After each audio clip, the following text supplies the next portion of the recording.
For who can retell the things that befell us? Who can count them? In every age, a hero or sage came to our aid, which leads us to a powerful moment here in our celebration of Hanukkah, as I am joined on the bima by Mindy Pollack. And we have this incredible opportunity to celebrate our shining lights.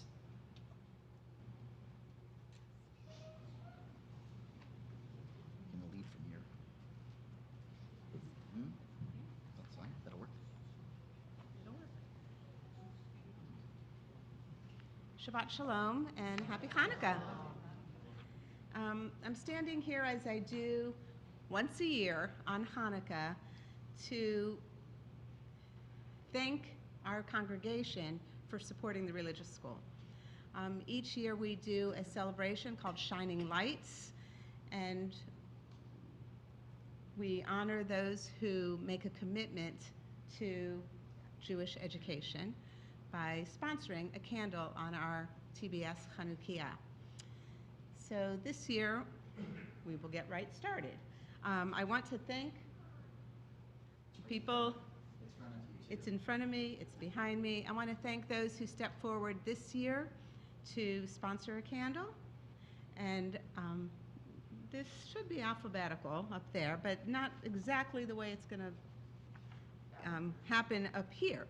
So to light our shamash, I'm going to ask Sandy Oswald on behalf of the Sisterhood and Beryl Herzenberg on behalf of the Board of Trustees.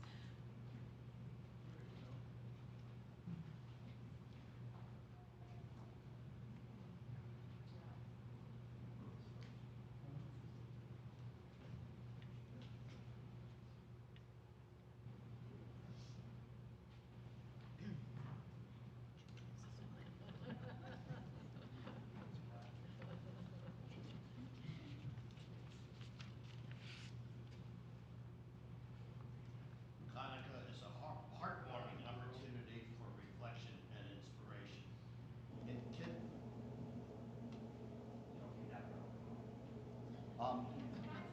River, make sure that, is this, no, River? River, yep, thank you.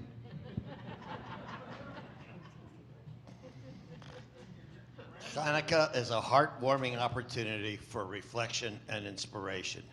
In kindling the Shamas tonight, we stand here to represent all those who are not free to share in this festival with us.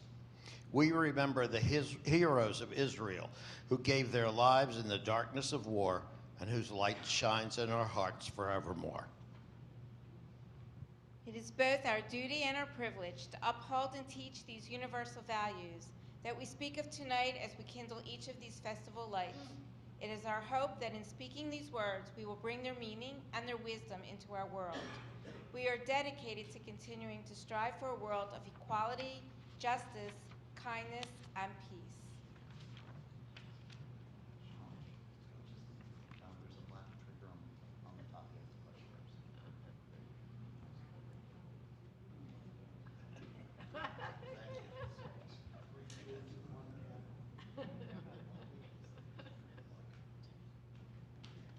And I call for the first reading Carol Canarack, who will be lighting candle number 1 on behalf of Marilyn Wallach in memory of Kurt Wallach. And as Carol comes forward, you're going to say, but which side is she going to light on? Because we will be lighting all 8 candles, and we don't know, is it for this side or that side? So Carol, you have the big job. You get to decide which side we're starting on.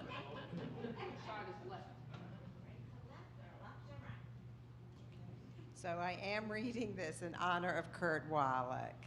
Peace. The first Hanukkah candle of the year sparks a call for peace. Just as the world wasn't peaceful in the time of the Maccabees, it's still not peaceful today. When the power of love overcomes the love of power, the world will know peace. Let this candle be a spark for peace for me, my family and friends, and everyone on this earth. And that was written by Jimi Hendrix. As we say, amen. Amen. Candle number 2, I call forward Maury Waldman in honor of Francis Klein and Jody Minard. And Carter.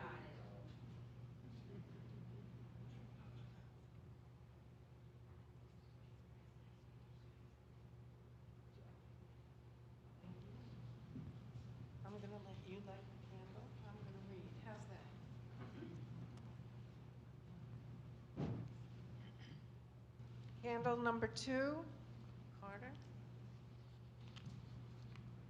The second Hanukkah candle sparks acceptance. Gaining acceptance of ourselves and others relieves aggravation and makes room for love. On this night, let's remember that most people need acceptance a lot more than they need advice.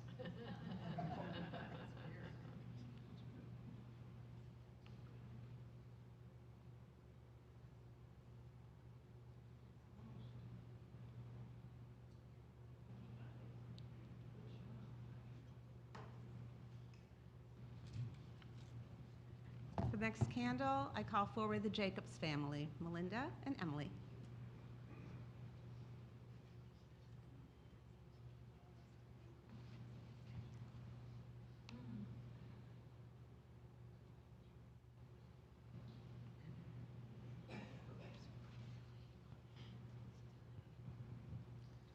The third Hanukkah candle sparks a desire to repair the world.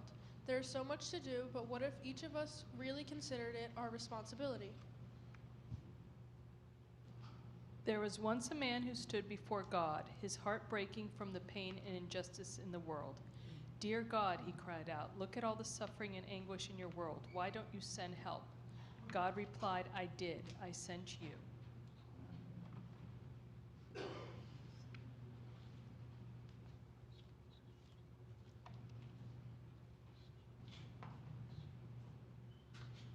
And Robbie Rose will light the next candle in memory of Pedro Espat, and also on behalf of Evelyn Blank, who couldn't be here tonight, who is honoring the memory of Ron Blank. The golden rule. The fourth Hanukkah candle sparks treating people how we want to be treated. Someone once asked the wise Rabbi Hillel to stand on one foot and quickly teach him the entire Torah. So Rabbi Hillel stood on one foot and said, that which is hateful to you, don't do to anyone else. All the rest is commentary. Sometimes people call this the golden rule.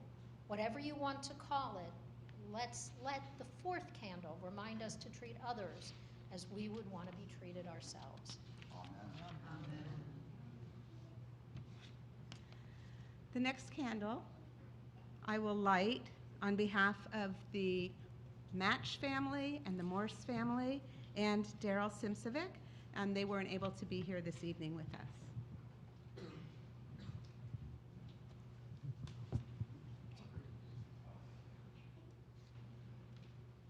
Compassion. The fifth Hanukkah candle sparks compassion. Compassion for ourselves, our friends, animals, even those we don't like that much. Being compassionate can change everything. You can either practice being right or practice being kind. Anne Lamont.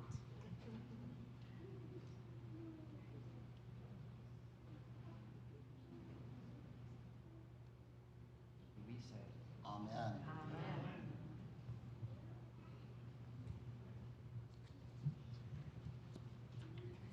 Okay. I call forward, please, Jane and Richard Bialowski.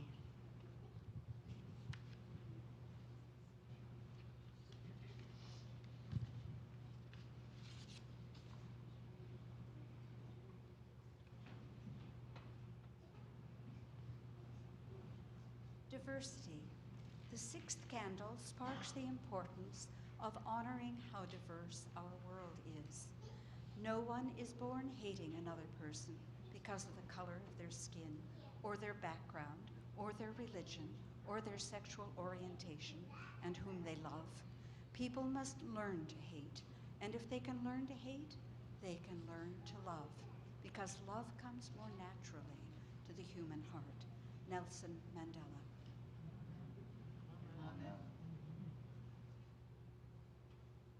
I invite Marlene and Sheldon Cantor to light the next candle.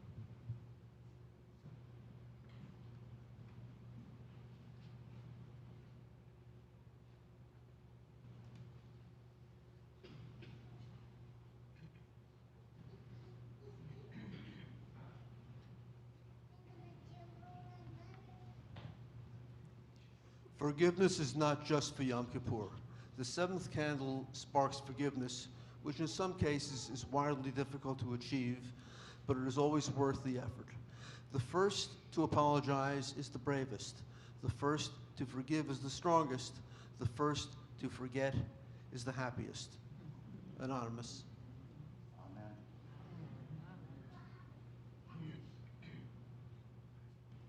And lighting this evening on behalf of Judy and Mike Bass will be Dan Pollock.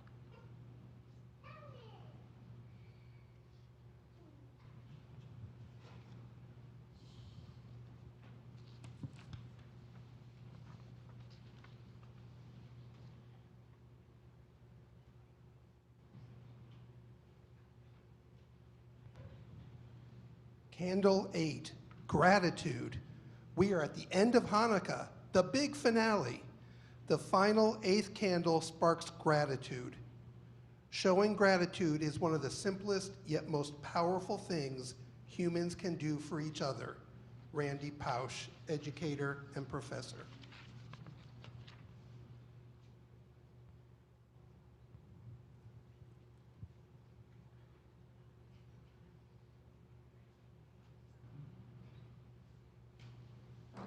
As we say, Amen. And I ask you to take just a moment to look at these shining lights, but also to look at the light of all of these Hanukkot.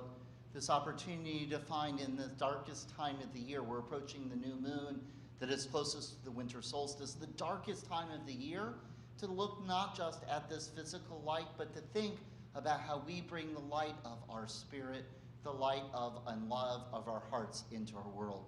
We take just a moment to look at these lights.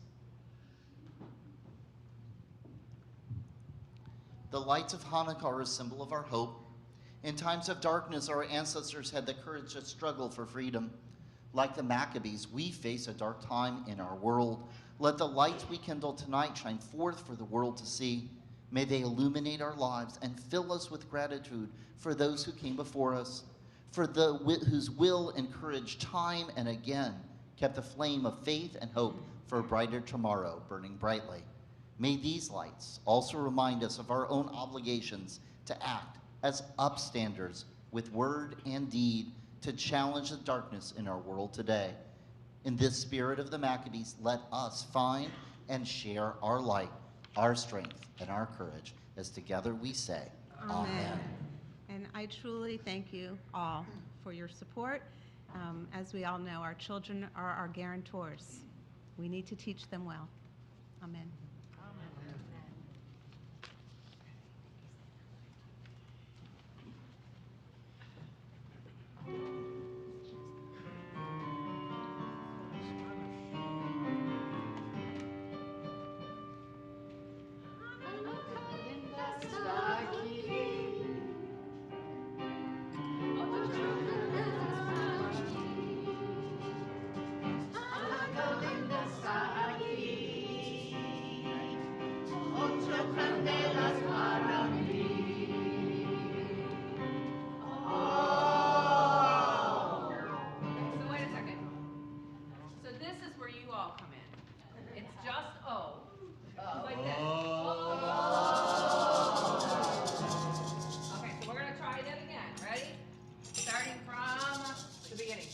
Ready?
Thank you.